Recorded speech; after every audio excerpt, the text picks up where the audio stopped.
Welcome to episode 2, where we will discuss the myths of reinventing your life and how to strategically reinvent your life.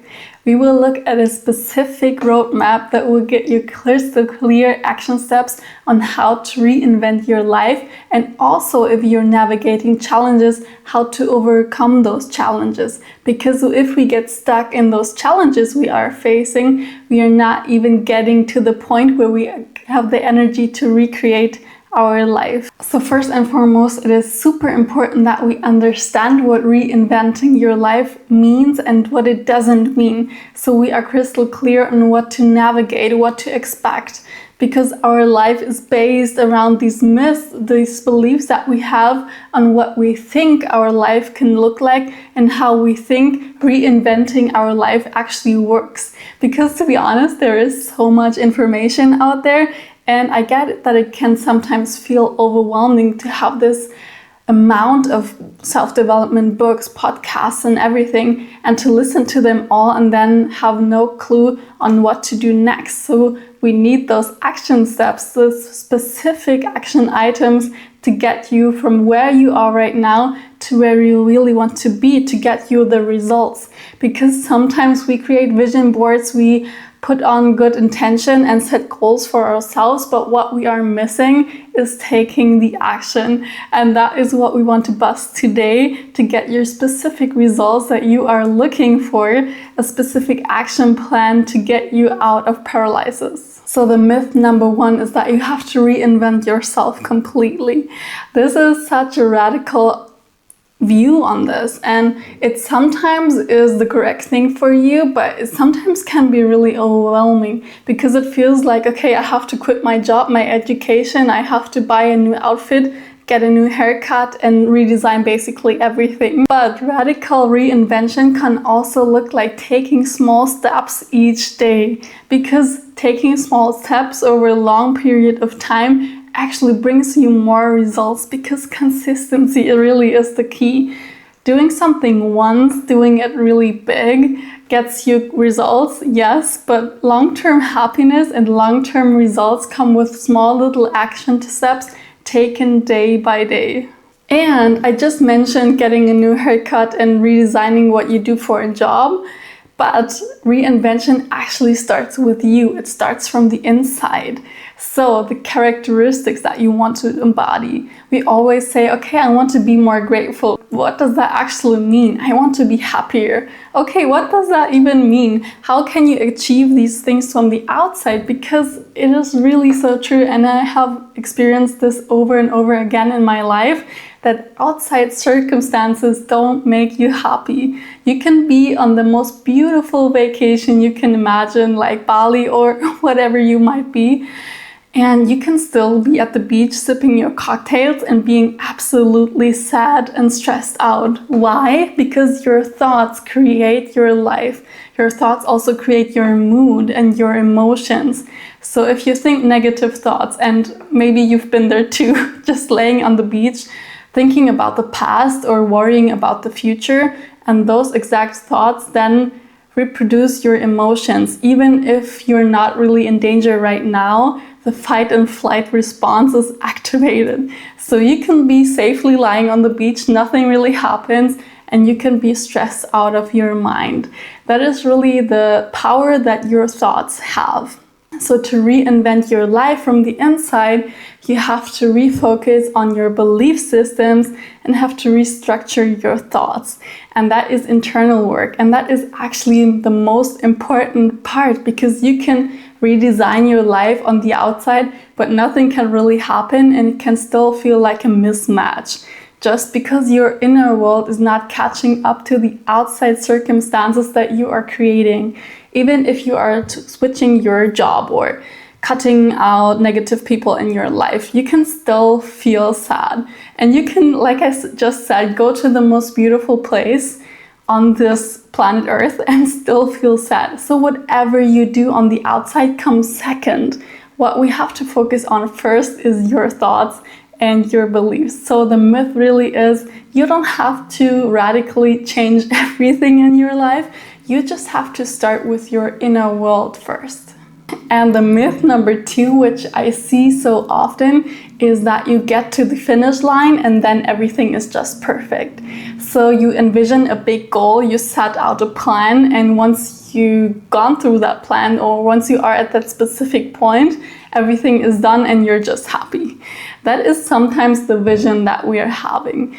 But whatever you read books or watch series or wherever you go and you see people achieve results, they often get the results and then they are feeling miserable. But why is that happening? Because the happiness is actually created on the path to your goal. And your goal, the ending, which you eventually want to go to, is just simply the end result. But all the dopamine also gets created while you are on the journey, because when you are celebrating the small wins, you can certainly celebrate daily. You can celebrate your daily action steps. You don't need to get specific results daily for the beginning, but just celebrating that you meditated for 5 minutes, or that you went on a walk to take care of yourself, or that you set a boundary and you're really proud of yourself. That is actually the success that you want to celebrate, because that is super, super, super important. And we often also on social media only see people celebrate their, I don't know, 100,000 euro or dollar year earning, or their dream life, vacation, their marriage, their kids, or whatever. So we tend to just see the end results and also try to compare ourselves to that end result. So comparison is also really critical, to just compare ourselves from yesterday. That is also so beautiful if we get there, but that we can do in another video. So to reinvent yourself, it is really about setting the small daily action steps and celebrating those. If you get to the finish line, that is absolutely beautiful and you should celebrate that for sure. But we sometimes romanticize the end result, and then when we get there, we can sometimes even be disappointed, which is really, maybe you had that. Maybe you achieved a goal in your life and you can suddenly run 10 kilometers with still feeling great, or you did that 10K mile run, whatever it is, or you just finished your graduation and you're super happy. But still, you envision that goal to be super grand, and once you're actually there, then you're like, okay, what's next? Maybe you know this too. Maybe you've been there. I've been certainly there. For example, when I graduated from my university, and I sat at the celebration ceremony and I was like, okay, nice. Why did I study again? I don't know. I envisioned it to be the most perfect day ever to graduate, to have that little hat, but I was actually feeling nothing. So what rather to celebrate is every day that you accomplished something, even if it's small, and that is super, super important. And myth number 3 is that you are rejecting your past completely. That is sometimes something when you think, okay, I'm just gonna open up a new chapter and completely forget that I still have a past. But what happens is that the past chapters of our life still creep into our current life. And rejection is a part where you push something away. We want to rather get to acceptance. So accepting the past chapters of our life, even if we would do it differently, completely differently today, and sometimes even feel weird that we did those things, said those things, or made those decisions that we are making. But it is so beautiful to just get to that point of acceptance, to love your past, because it has shaped you into the wonderful person that you are today, which is so, so, so incredible. And you can actually be so proud of that. So celebrate yourself for that. Even if you're not proud of the past or some aspects of the past, rejection only means that strong emotions are still connected to it. And those strong emotions always comes back into your life. For example, again, you could be laying at the beach in Bali and thinking about the past, ruminating on the decisions that you dislike, or you're angry at yourself. But acceptance means that you are at peace with the past. So again, it is not about rejection. It is about accepting the past and integrating it, because there is so much wisdom that you can learn from the past and take that wisdom into your current life, and also use the past to create the future. Not in a way where you think, okay, in the past I wasn't able to accomplish this and that, so today I will also not be able to do that. But to say, okay, this is my past. I will lovingly integrate her, learn from her in the present, and see how I can use the wisdom from the past to not repeat it in the future. Because maybe you have noticed this too. When you have a challenge in your life and you're not learning from it, so you're basically repeating the mistake over and over again. That lesson also keeps repeating.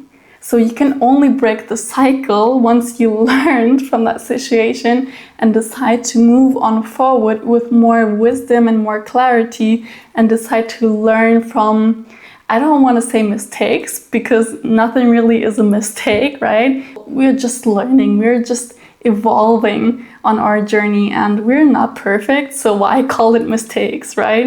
So we're learning from our past and using that as fuel, because we also know, okay, I don't want this past anymore. I don't want to be there, and that is totally fine. You just use that as fuel, as motivation, as discipline to go to your future. And myth number 4, this is actually one of my favorites, because I hear this so often, that people say when you focus on yourself, you're actually selfish. But if you look at beautiful women in your life, or maybe beautiful women you don't even know, but you look up to, they are all taking care of themselves. No one is ever not working out or not taking care of themselves first. All those successful women, that we have so many inspirational people on this earth, which you can also look into just to see where do you want to go, but that's another story. But those successful women, maybe they do neglect themselves once in a while. That all happens to us. Again, we're not looking for perfection. But they are all taking care of themselves to give love and energy to others. Because if you have no battery left in your tank, you can absolutely not give any energy to others.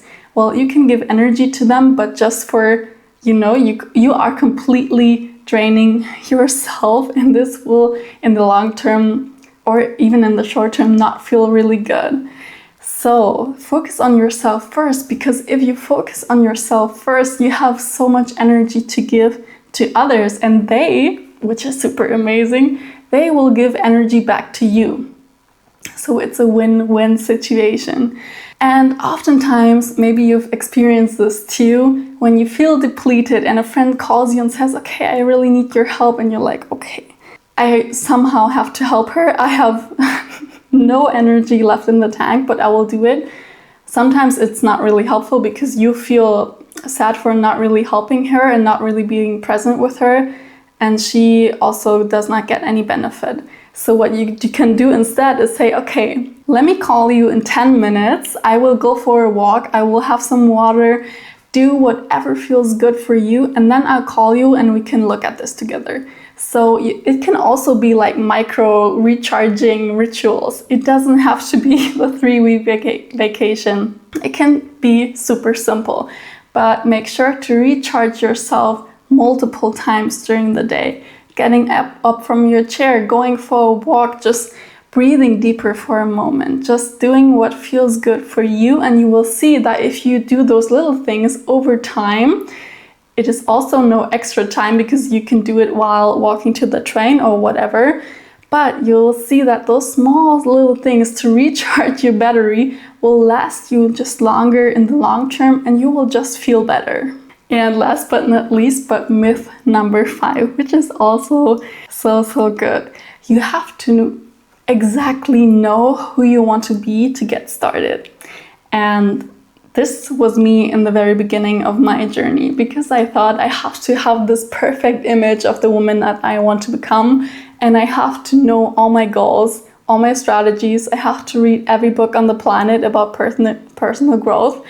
And I was actually feeling overwhelmed and then feeling paralyzed. So in the end, I did nothing. Well, maybe I read books, but I didn't put anything that I was learning into action.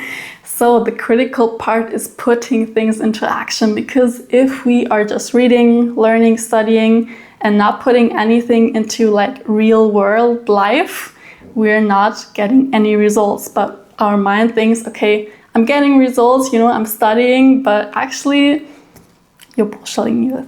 So what we want to do is figure out step by step who we feel like becoming also, because it's really a journey. You start somewhere, basically anywhere, just your first idea that comes to mind, just start there. Because if we think about the big 5-year plan, 10-year plan, it can feel super overwhelming. But what if you start with a daily plan? What can I do today to reinvent my life? Maybe it really is to take a 5-minute meditation.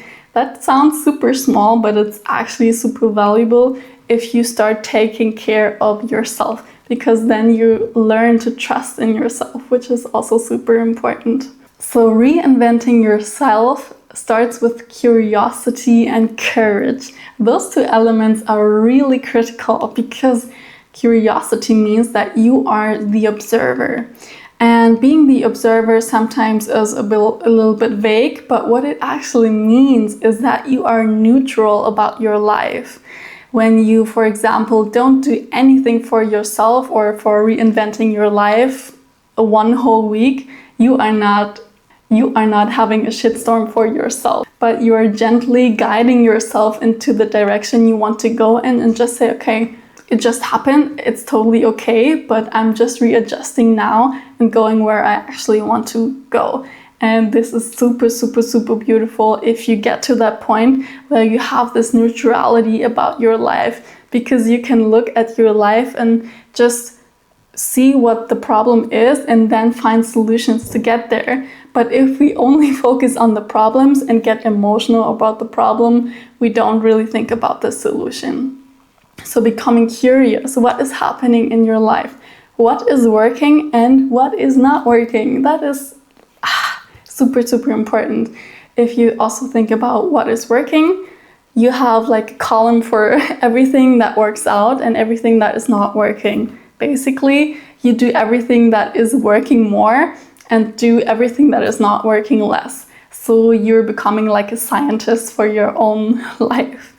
And courage is the second thing, because courage is so, so important. To be brave, to try out new things. Because sometimes we are really habitual, and we can be so stuck in our habits that we don't have the courage to try new things. But to reinvent your life, you have to do new things. You have to, try out new things, do a list of what you've never done before. Because if you repeat the things that are not working and you've always been doing, you can really change your life based on that. You have to kind of do new things, and that is really beautiful if you rally up the courage, the braveness to do little things. Again, it does not mean to quit your job, move countries. If that's your vision, sure, you can do it, but you can also take a gentle approach. Do little new things continuously over a longer period of time, and you will see that results are stacking up. Those 5 things really are the foundation for reinventing your life. And you have any questions about this or get stuck anywhere, just feel free to reach out to me and we will solve this together. And in the next episode, we will work out the strategic action plan to get you from where you are to where you want to be without the overwhelm and without the stress. So I'm so excited to see you in the next episode. See you then.